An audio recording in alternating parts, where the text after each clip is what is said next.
नमस्कार दोस्तों, मैं बायोलॉजी एजुकेटर अशोक कुमार प्रजापति आप लोगों का हार्दिक स्वागत करता हूं। ये हमारी सेकंड वीडियो है जेनेटिक्स की। हमने फर्स्ट वीडियो अपलोड कर दिए हैं जिनमें हम जेनेटिक्स की बेसिक इंफॉर्मेशन दे चुके हैं। ये हमारी सेकंड वीडियो है, इसमें हम जेनेटिक्स की बारे में कंटिन्यू अध्ययन करेंगे। ये क्या होती है, क्योंकि जेनेटिक्स भी एक बहुत बड़ा चैप्टर है। जैसा कि पता है कि एमपी टेट वर्ग 1 दिसंबर में नोटिफिकेशन आने वाला था या पेपर होने वाला था, अभी नहीं आया है। इसलिए हम लोग कोई दिक्कत नहीं, हम लोग पढ़ने में ज़्यादा टाइम मिल गया है, इसलिए हम जेनेटिक्स का अच्छे से अध्ययन करेंगे। नीट नर्सिंग वाले भी ध्यानपूर्वक सुने और अच्छे से देखें, तभी वीडियो समझ में आएगी। और हाँ, एक बात और, आप लोग इस वीडियो को लाइक और शेयर सब्सक्राइब जरूर कर दें हमारे चैनल को, ताकि हमारा सपोर्ट बना रहे। आप लोगों को निःशुल्क एजुकेशन दे रहा हूं, तो आप लोग कम से कम इतना कर सकते हैं, है ना। देखिए, हम आज पढ़ रहे थे क्या, जेनेटिक्स, ठीक है। तो देखिए, जेनेटिक्स हमारे हमने पढ़ चुके हैं। Genetics father of genetics Gregor John Mendel, है ना। इन्होंने ही सबसे पहले क्या किया था, जेनेटिक्स की वो किया था, है ना, जेनेटिक्स के बारे में खोज की थी। ये जो है तो पादरी बियादरी से आते थे। पादरी बियादरी यानी जो काम करते हैं उद्यानों में, उन्होंने मटर पर एक्सपेरिमेंट किए थे अपना, है ना। लेकिन इनका जो है तो ब्राइट रोग है। ब्राइट रोग एक किडनी डिसीज है, जिससे कारण इनकी मृत्यु हो गई थी, है ना।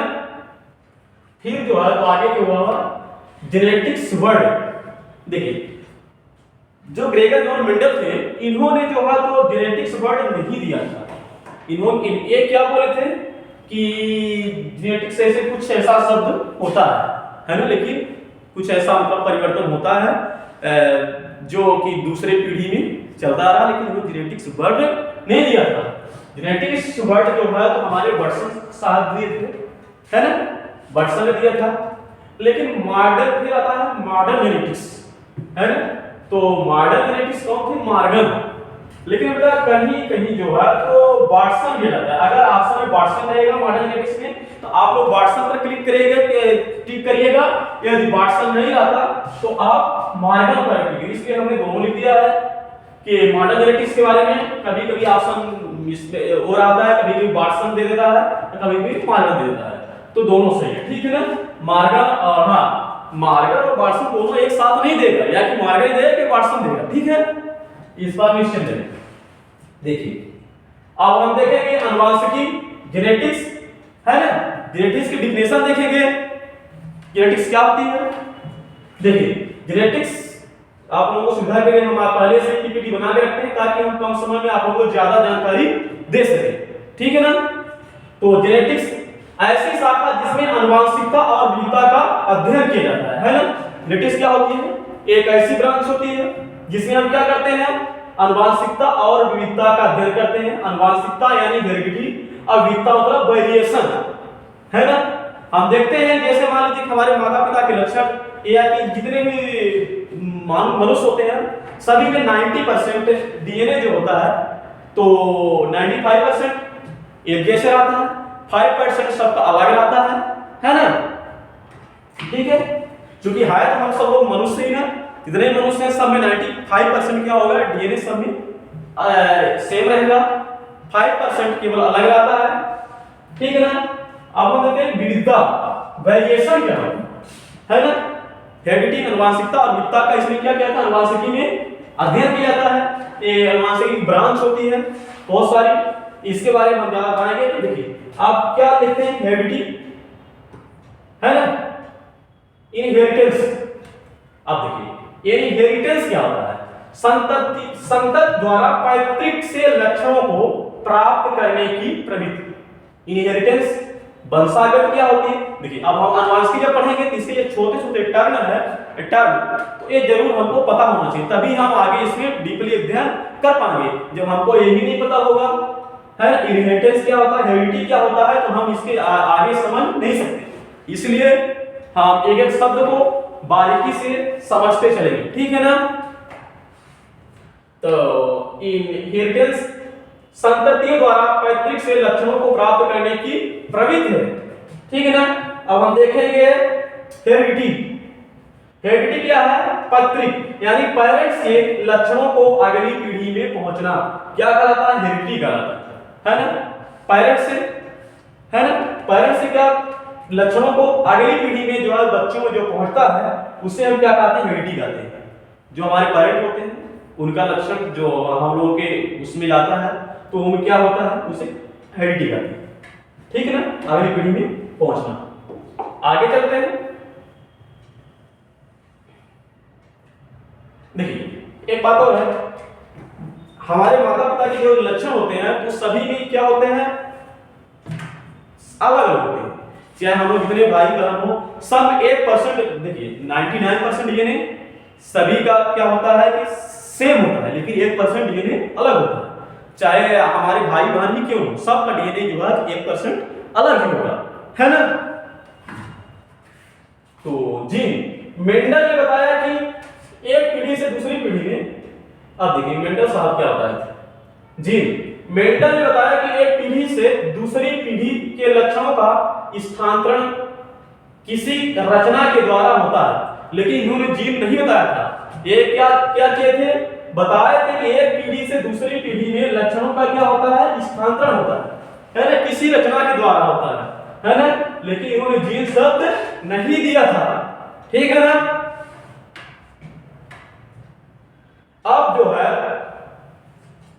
कोई किसी रचना के द्वारा होता है ये बता दिए थे, लेकिन जीन शब्द नहीं दिए थे। और आगे जो है 1909 में जो हांसन साहब आते हैं इन्होंने उस शब्द को क्या दिए थे? जीन शब्द बोले।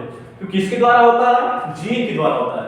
किस सन में? 1909 में। कभी कभी सन भी पूछ लेता है पेपर में, इसलिए हम सन को देखते हुए चलेंगे, है ना। जो हांसन शब्द ने जीन शब्द का वो किया था, क्या था कि जो एक पीढ़ी से दूसरी पीढ़ी में स्थानांतरण होता है तो क्या कहलाता है? जीन कहलाता है। ठीक है। अब हम देखते हैं आगे। देखिए लक्षणों का स्थानांतरण जीन द्वारा होता है। जो हमारे लक्षण होते हैं, पैतृक लक्षण होते हैं, वो किसके द्वारा स्थानांतरित होते हैं? जीन के द्वारा स्थानांतरित होते हैं। ठीक है ना। आगे चलते हैं। देखिए आनुवंशिकता, पैतृक लक्षण संततियों, पैतृक लक्षण संततियों में क्या होता है? पहुंचना, है ना। एक क्या कहलाती है? आनुवंशिकता कहलाती है। पैतृक लक्षण का हमारी संततियों में क्या होना? पहुंचना क्या कहलाता है? आनुवंशिकता कहलाती है। ठीक है ना। आनुवंशिकता और विविधता का अध्ययन किया जाता है। आनुवंशिकता में क्या कहता है? विविधता मतलब वेरिएशन, है ना। मतलब हर एक की वेरिएशन क्या होता है? अलग अलग होता है, मतलब सेम नहीं होता। ठीक है ना। आगे चलते हैं। देखिए अब हम यहाँ कहने का मतलब है, मान लीजिए मम्मी और पापा, है ना, इनमें जो है तो सभी का जब देखिए वेरिएशन का होता है क्योंकि सभी का डीएनए अलग अलग होता है ना। केवल 1% डीएनए सबका सेम होता है, बाकी अलग अलग, क्योंकि डबल न्यूक्लियस, है ना। डबल न्यूक्लियस क्योंकि वो होता है एक शुक्राणु और एक ओवम का, है ना। जब मेरे क्योंकि एक नए डीएनए का निर्माण होगा ना, नए संतति का निर्माण होगा, तो क्या होगा? सभी जो है तो ना तो पूरा लक्षण क्या होगा, ना तो मम्मी पर जाता है बच्चा, ना तो पापा पर जाता है ना। इस केस में दोनों का एक मिक्स न्यू डीएनए का निर्माण होता है, न्यू डीएनए उसमें निर्माण होता है। ठीक है ना। यानी जो होता है 99% सबका डीएनए हम बता दिए हैं कि सेम होता है, 1% डीएनए में सब अलग अलग होता है। अब देखिए अब आगे चलते हैं इसके। देखिए आगे जो वेरिएशन विविधता का जो अगर हम बात करें, विविधता किसमें होती है? जो जितने मतलब लैंगिक जो सेक्सुअल मतलब वो होता है कंडीशन, उनमें में जो है विविधता देखी जाती है, बाकी जिसमें अलैंगिक जन्म होता है उसमें विविधता नहीं देखी जाती है। जैसे मान लीजिए कि हम देखते हैं अलैंगिक जन्म, जैसे मान लीजिए हम देखते हैं अमीबा। अमीबा पता है ना आप लोगों को कि अमीबा में एक न्यूक्लियस होता है, ठीक ना। एक ही कोशिका से अमीबा बना होता है, तो क्या होता है उसमें एक ही न्यूक्लियस ही होगी। तो जैसे मान लीजिए अमीबा है, अमीबा कोई आकार निश्चित नहीं होता, ठीक है ना। अब देखिए मैं ऐसे बना दिया हूं, ठीक है, मतलब ये नहीं कोई भी अभिन्न आकार का अमीबा हमारा होता है, ठीक है ना। तो अमीबा वाले बना दी, उसमें जो है तो न्यूक्लियस जब विभाजन हो गया तो क्या हुआ, दो सेल ऐसे ही बन गए, है ना।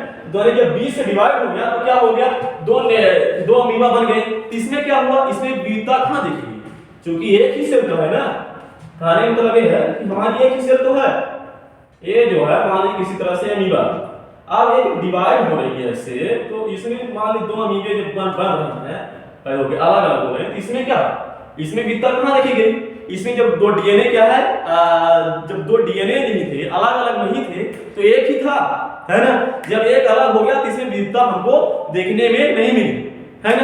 देखिए कुछ लोग सोचते हैं कि लैंगिक जनन यानी जब मेल और फीमेल जब सेक्सुअल रिलेशन बनाते हैं उसी को हम लैंगिक जनन कहते हैं, लेकिन ये क्या है, बिल्कुल गलत, ठीक है ना। देखिए प्लांट और पौधे भी होते हैं, पौधे में भी जो है तो सेक्सुअल रिलेशन में भी लैंगिक जनन होता है। देखते हैं कि उसमें परागकण होता है फूलों में, और उसमें परागकण जब वर्तिकाग्र और ये जब बाटी पढ़ेंगे तो अच्छे समझेंगे, जो होता है तो वायु परागण होता है, जल परागण होता है, विभिन्न प्रकार के परागण होता है, जिससे उसमें मतलब क्या विविधता देखने को मिलती है, ठीक ना, क्योंकि इसमें तो अलग अलग न्यूक्लियस एक मिलकर के जाइगोट का निर्माण करते हैं, है ना, तो ये सब होता है, ठीक है। अब जैसे मान लीजिए कि आगे चलते हैं, देखिए यहाँ पे हम देखेंगे इस मान लीजिए हाइड्रा होता है ना, हाइड्रा में भी क्या होता है कि ऐसे मान लीजिए एक हाइड्रा है, तो इसमें क्या होता है कि हाइड्रा एक छोटी सी ऐसे मतलब अलग से पूरा वो कर लेता है, और इसमें ये हाइड्रा अलग हो रहा है, क्योंकि ये भी एक सेल से क्या हो रहा है, अलग हो रहा है, तो इसमें विविधता हमको वेरिएशन देखने को नहीं मिलेगी, है ना। आगे चलते हैं,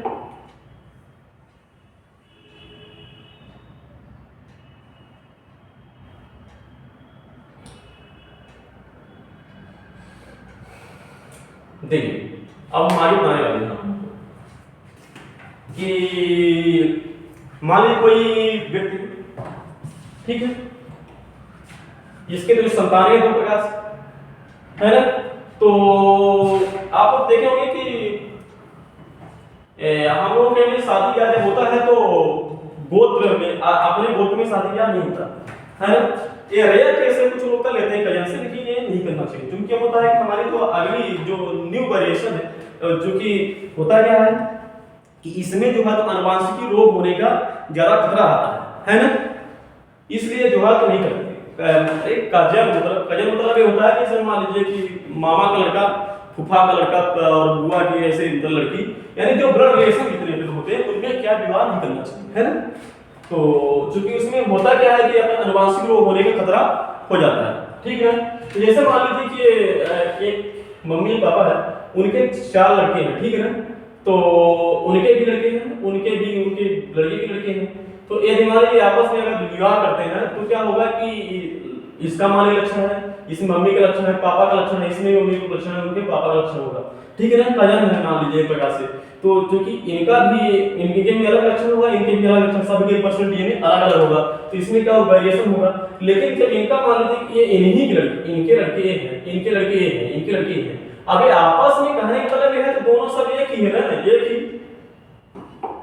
ही प्रोड्यूसर से बने हैं ना, तो जा करके ये सब ये लास्ट में डीएनए सब का क्या हो रहा है, एक ही तो हो रहा है ना, एक ही मतलब पेरेंट्स में सभी जो जीन जो है सभी क्या हो रहे हैं, एक ही हो रहे हैं लास्ट में, है ना। इसमें क्या होगा, आनुवंशिक रोग होने का ज्यादा चांस रहता है, इसीलिए जो है तो पुराने जारे जो बुजुर्ग लोग थे तो ज्यादा पढ़े लिखे नहीं थे, लेकिन फिर भी जो है तो उन्होंने गोत्र सिस्टम बनाया कि अपने गोत्र में शादी नहीं करना है ना, इसीलिए सब अलग अलग गोत्र में शादी करते हैं, यानी शादी ब्याह करने के दूरी करते हैं, है ना, डिस्टेंस पे करते हैं, ताकि हम अपने गोत्र में ना कर सके, है ना, ताकि आनुवंशिक रोग होने का खतरा कम रहे, है ना।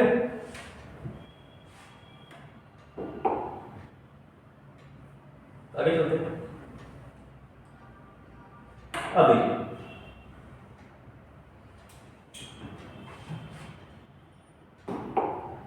देखिए अब आप लोग देखेंगे जो हमारा होता है कि हेप्लोइड सेल जिनमें हमारे जन्म कोशिका होती है, शुक्राणु और ओवम, तो क्या करते हैं 23 गुणसूत्र होते हैं ये सभी में, है ना, और 23वां जोड़ा समान होता है, 22 सब में सेम होते हैं, ठीक है ना। तो एक कोशिका क्या करती है बताए आप लोगों को आगे, ध्यान से देखिएगा। ये हमारी माने कोशिका, ठीक है, एक माने सेल है। एक सेल क्या करती है, एक सेल पहले एक सेल होती है, फिर वो डिवाइड होकर क्या होती है, डबल हो जाती है ना। ये पुनः डिवाइड होकर क्या हो जाती है, 4 सेल बनती है। हम सेल के चैप्टर में हम इसको आपको बताएं कैसे डिवाइड होती है ना। तो ये 2 से क्या होती है, 4 हो जाती है। अब ये 4 से पुनः ये भी डबल होकर के क्या हो जाएगी, 8 हो जाएगी। 8 से क्या हो जाएगी, 16 हो जाएगी, और 16 से 32, ठीक है, 32 हो जाती है। तो वही हम समझाने का प्रयास करेंगे। देखिए जब जो है तो रिलेशनशिप होता है, कार्य मतलब ये है कि जैसे मान लीजिए ये हुआ, ये मादा का जनन है, मान लीजिए अच्छे से तो नहीं बनाया लेकिन हम एक समझाने का प्रयास किए हैं, ठीक है। जब यहाँ से ओवम स्पर्म ओवम मिलकर क्या होता है, जायगोट बनता है। तो कार्य मतलब ये है कि मान लीजिए कि यहाँ पे जो रिलेशनशिप होने के बाद वो मीटिंग के बाद यहाँ से स्पर्म मान लीजिए चलता है, ठीक है, ऐसे, और इधर से फैलोपियन टिप से ओवम चलता है, ठीक है ना। तो यहाँ पे क्या होगा, फर्टिलाइजेशन होता है। तो कहानी का मतलब यह है कि जो स्त्रियों फीमेल में जो होता है मेंस्ट्रुएशन साइकिल होता है। ये मेंस्ट्रुएशन साइकिल में केवल एक बार केवल एक ही फैलोपियन टिप से अंडा जो है तो फैलोपियन टिप की ओर जाता है, और दोबारा दूसरी एक ओवरी जो होता है, एक ही ओवरी से एक ही मतलब क्या है, ओवम जाता है, ठीक है ना। दूसरी ओवरी क्या होती है, बंद होती है। और जब अगला मेंस्ट्रुएशन होता है तो अगले मेंस्ट्रुएशन में क्या होता है, दूसरी ओवरी से अंडा जो है कि फैलोपियन टिप में जाता है फर्टिलाइज होने के लिए, ठीक है ना। तो अब देखिए स्पर्म की संख्या तो हजारों में होती है ना, क्योंकि एक पुरुष एक बार में क्या है तो मीटिंग के दौरान 4 से 5 ml सीमेन का वो करता है, स्पर्म करता है। 4 से 5 ml सीमेन कम से कम हजारों लाखों क्या होते हैं, हमारे शुक्राणु होते हैं। शुक्राणुओं की संख्या बहुत सारी होती है ना। तो आप देखिए यहाँ से मान लीजिए कि ओवम गया, यहाँ हमारे फर्टिलाइज हो गया। अब फर्टिलाइज होने के बाद पहले जो होता है ना, अब चूंकि जायगोट बन गया है ना, इनका जैसे इनका न्यूक्लियस एक होकर क्या हो गया, जायगोट बन गया। जब जायगोट बन गया तो जायगोट बनने के बाद जो है तो जब जायगोट बन गया तो जायगोट बनने के बाद ये सेल क्या हो गई, डिवाइड हो गई। जैसे ही मान लीजिए कि ये स्पर्म और ओवम मिले तो जायगोट हो गया। जायगोट होने जब जायगोट बन गया तो जायगोट बनने के बाद ये न्यूक्लियस ये सब मतलब सेम हो गया है ना। तो अब ये डिवाइड, कोशिका जो है हमेशा क्या करती है, विभाजन करती रहती है। डिवाइड होगी तो 2 से पहले 2 होगी है ना, एक क्या होगी, 2 होगी, 2 से 4 होगी, 4 से क्या होगी, 8 होगी, 8 से जो होगी क्या होगी, 16 होगी, 16 से 32 हो जाएगी, नहीं 32 नहीं 16 रहेगी। 16 से जैसे मान लीजिए 32 होने के लिए एक यहाँ पे आ जाएगी है ना, फैलोपियन ट्यूब में आ जाती है, यहाँ से यहाँ मानी जाएगी है ना। यहाँ से इधर से मान यहाँ फर्टिलाइज हुआ, फर्टिलाइज होने के बाद यहाँ पे 16 हुई। 16 से जब 32 में एक अपने एक फीमेल में क्या होती है, जोना। जोना एक कठोर लेयर होती है, ठीक है ना। जोना जो होता है, जोना पेनिसुला एक कठोर लेयर होती है। कठोर लेयर क्या कर देती है कि 16 जैसे है तो उसको डिवाइड होने से तो रोक देती है बिल्कुल है ना। तो फिर जैसे हमारी डिवाइड होगी फिर 32 से होगी। ये 32 के बाद जब होता है तो आप लोग पढ़े हैं पहले एक्टोडर्म, मेसोडर्म, एंडोडर्म, यानी हमारी 3 लेयर में डिवाइड हो गई सेल, ठीक है ना। तो जैसे ही 32 हो जाएगी, 32 होने के बाद क्या हो जाएगी, जैसे मान लीजिए कि यहाँ पे कुछ सेल जो है तो पहले तो स्टेम सेल जैसे कहते हैं, उसमें कोई निश्चय नहीं है कौन सी सेल का मतलब हाथ बनेगा, कौन से पैर बनेगा, किससे हार्ट बनेगा, किससे सर्कुलेटरी सिस्टम बनेगा, किससे क्या बनेगा, कोई निश्चित नहीं होता है ना। जब 32 जाती फिर इसके बाद जो है तो जोना पेनिसुला होती है। इसके बाद जो होती है कुछ सेल, यहाँ पे हम समझाने के लिए बता रहे हैं आप लोगों को। देखिए हमें लिख रहे हैं, जैसे मान लीजिए अब 32 हो गई और जोना पेनिसुला मतलब होगी तो यहाँ मान लीजिए ऐसे ऐसे कुछ सेल क्या हो जाएगी, यहाँ पर जाकर के ऐसे ऐसे ऐसे करके चिपक जाएगी है ना। जब ऐसे चिपक जाएगी तो इसमें क्या होगा, देखिए जब मान लीजिए सेल ऐसे चिपक गई आपस में है ना, तो ये क्या होगा, ये प्लेसेंटा का निर्माण हो गया। इसमें जो होता है देखिए होगी आप लोग कि ऐसे, ठीक है, ऐसे एक नाक का होता है जिसमें जो है तो बच्चे का क्या होता है, न्यूट्रिशन, सभी न्यूट्रिशन मिलते रहते हैं ना, प्लेसेंटा का, जिसमें प्लेसेंटा कहते हैं। उसमें जो बच्चे का जो होता है पोषण उसी से होता है ना, उसमें जो खाना पानी जो होते हैं तो उसी से माँ के द्वारा प्लेसेंटा के द्वारा उसमें क्या होता है, मिलता रहता है बच्चों को, है बच्चे को। तो जब ये प्लेसेंटा निर्माण होगा, फिर जब ये सेल हुई ऐसे, तो अब मान लीजिए सेल निर्मित हो गई। अब इनमें सेल में इसमें जो है तो धीरे धीरे 11 दिन क्या होता है, देखिए इसमें जो है इसमें सब करने के लिए 11 दिन का समय आता है, ठीक है ना। 11 दिन में ये 32 सेल हो जाती है ना। अब ये नहीं कि जैसे आज ही फर्टिलाइजेशन हुआ तो आज ही मतलब क्या हुआ कि वो प्रेगनेंसी कंसीव हो गई, ऐसा नहीं होता। 11वें दिन देखिए 10 दिन तक मान लीजिए हुआ है ना, कहने मतलब ये है 10 दिन तक का मान लीजिए यहाँ पे 16 सेल थी। 10वें दिन जो होते हैं ये जो जोना पहले शुरू होती है, तो मान लीजिए कि यहाँ पर क्या हो गई 11 दिन, ठीक है ना। 10 दिन तक का ये 16 से मतलब डिवाइड होती रहती है, समझ रहे हैं। 2 से 4, 4 से 6 है ना, अरे नहीं सॉरी 4 से 8, 8 से 8 से जो होता है 16, 16 से 32 है ना, 16 तक हो जाती है। फिर इसको 11वें दिन में 32 हो जाती है। जब 11वें दिन जो होता है हमारी ये जो हमारी एंडोमेट्रियम ये झिल्ली होती है, तो जब एंडोमेट्रियम से क्या हो जाती है, चिपक जाती है इससे, ठीक है।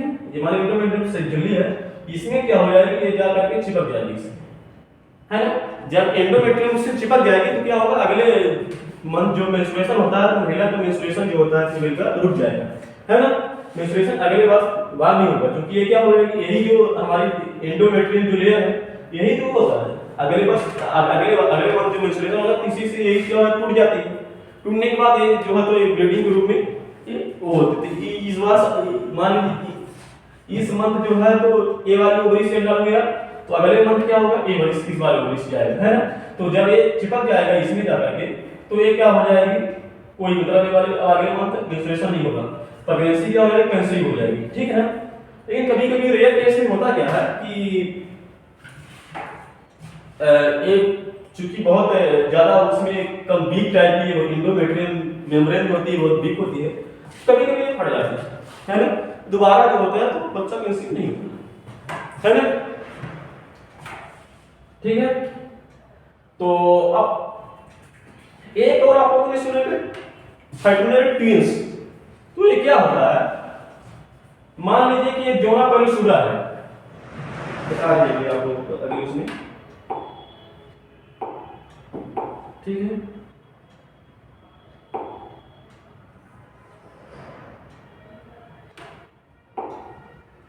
मान लीजिए इसमें 32 ठीक है।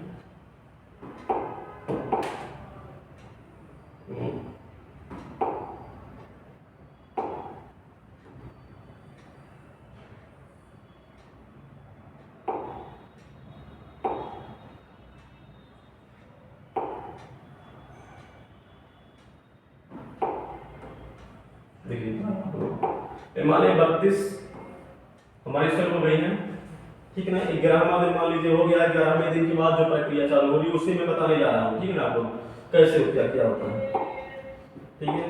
कलर है ना, ठीक है, एक और कलर लेता हूँ, ठीक है। ये मान लीजिए हमारा जोना है, ठीक है ना, ठीक, जोना लेयर।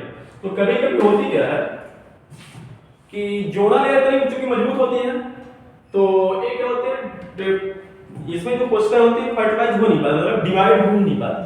तो कभी कभी क्या होता है कि इसके अंदर ही क्या हो जाती है कि ये डिवाइड हो जाती है। जब इसके अंदर ही डिवाइड हो गई, तो जब इसके अंदर ये पूरा 16 हो जाती है, 16 से हो जाएगी इसमें, ठीक है ना। ये 16 सेल में कभी कभी इसके मतलब पहले जोना सेल की मतलब पहले ही डिवाइड हो गई, मतलब है ना। जोना सेल जो है तो लेयर को वो नहीं कर पाई, क्योंकि इतनी मजबूत होती है। तो रेयर केस में ऐसा होता है, तो 16 पुनः सेल हो जाती है। तो जब 16 पुनः सेल होगी तो उसे क्या कहते हैं, मोनोजाइगोट कहेंगे, क्योंकि ये जाइगोट बन चुका है ना। तो क्योंकि जब मोनोजाइगोट कहेंगे तो जाइगोट आगे क्या होगा, मोनोजाइगोट कर देंगे इसको, ठीक है। जब मोनोजाइगोट कर देंगे तो इसमें जो होता है तो वेरिएशन नहीं होता है ना। अब हम इसको आप लोग इमेज में दिखाएं कैसे होता है।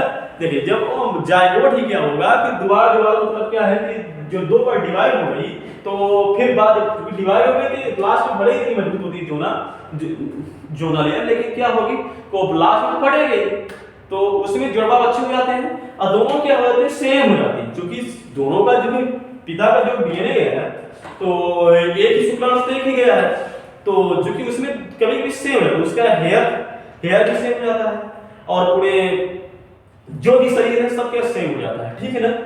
तो उसमें दोनों बच्चे सब बराबर होते हैं, है ना। अगर मेल होगा तो मेल है, फीमेल होगा फीमेल है, ठीक है। तो उनका हम देख लेते हैं कैसे क्या होता है। देखिए ये पैरेंटल ट्विंस, ठीक है ना। पैरेंटल ट्विंस में जब ये चूंकि मोनो इसमें वेरिएशन क्या होता है, इसमें लागू नहीं होता है ना। हम देखेंगे कितने सेक्सुअल रिलेशन होता है सब में क्या होता है वेरिएशन का रूल क्या लागू होता है, लेकिन इसमें जो है तो वेरिएशन वाला रूल कहां से लगता है, क्योंकि सभी सेम एक ही मतलब से एक ही डीएनए में पिता का डीएनए तो एक ही है।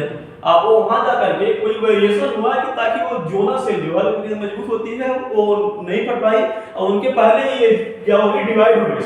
जब डिवाइड हो गई तो पुनः एक ही जब सेल डिवाइड हो गई बार बार दोनों दो बच्चे हो गए, है ना, ठीक है। जब दो बच्चे हो गए तो दोनों एक ही से सेम हो गए। देखिए इसे मान लीजिए देख रहे हैं सेम, यहाँ पे देखिए ये है, इसमें जो इस तरह के होंगे तो बच्चे क्या होंगे सेम होंगे, फिर इस तरह से देख रहे हैं ना।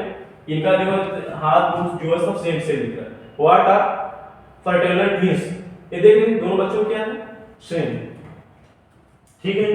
इसमें जो है नियम लागू नहीं हुआ। और मान लीजिए कभी कभी क्या होता है रियल केस में एक और होता है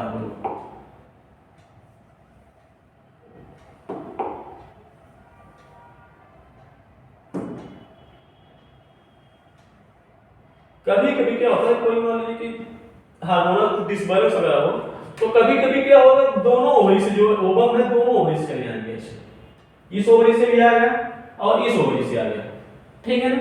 जब इस ओवरी से भी आ गया होगा तो क्योंकि स्पर्म की तो कोई संख्या नहीं होती ही नहीं, हजारों संख्या में स्पर्म जाते हैं, ठीक है ना। तो कभी कभी दो बार जब ये वाला इस वाले को फर्टिलाइज कर दिया और ये वाला मतलब जो गया तो इस वाले को इस पर फर्टिलाइज कर दिया तो कभी कोई जुड़वा बच्चे हो जाते हैं। तो इस जब इसे कारण डाइजाइगोट कहते हैं, ठीक है ना। यानी जाइगोट क्या हो गया दो बार हो गया, तो जब डाइजाइगोट वाला सिस्टम होगा तो इसमें कोई रिश्ते नहीं है, कोई फीमेल होगा मेल होगा, दोनों मेल हो सकते हैं, दोनों फीमेल हो सकते हैं, है ना। इसमें जो है कोई वेरिएशन कोई सब अलग हो सकता है ना। भले ही एक बार जुड़वा अच्छे हुए हो लेकिन यहाँ क्या होता है कि इसमें वेरिएशन का रूल लागू होता है ना। वो दोनों सेम नहीं रहेंगे, सबके दोनों डीएनए अलग अलग रहेंगे, लेकिन जब मोनोजाइगोट वाला होगा तो उसमें मोनोजाइगोट में सेम डीएनए होंगे सभी का दोनों का। इसमें जो है तो क्या होगा एक्सेप्शन है, ये अपवाद है मोनोजाइगोट वाला, ठीक है। देखिए ये देख रहे हैं ये स्पर्म क्या दो बार क्या हुआ, ये स्पर्म है हम बना चुके पहले से, है ना। ये क्या हो रहा है फर्टिलिटी टाइम दो बार कर रहा है ट्विंस, इसमें दो बार क्या हो रहा है कि दो बार निषेचन हो रहा है इसमें, इसमें क्या हो रहा है डेंटिन ट्विंस में केवल एक ही स्पर्म बाद क्या है डिवाइड हो गई, है ना। जैसे इसमें देख लीजिए इसमें एक ही लड़का हो गया, इसमें दोनों के जा रहे सेम, है ना। आप लोग समझने को आए ये देख रहे हैं ये दोनों क्या लग रहे हैं सेम लग रहे हैं, इनका हेयर और सब क्या हो रहा है इसे सेम दिख रही है ना। ये ट्विंस है ना। कभी कभी अगर हमारे ट्विंस जो हो जाते हैं तो देखने में बिल्कुल सेम लगते हैं, हेयर स्टाइल भी सेम लगता है, पता नहीं चलता कौन मतलब क्या है उसका नाम पता चलता है, वैसे देखने में ट्विंस पता नहीं चलता, ठीक है ना। तो आई होप कि आप लोगों को समझाने में सफल रहा हूँगा। हमारे वीडियो को लाइक करिए, शेयर करिए और पढ़ते रहिए। Thank you.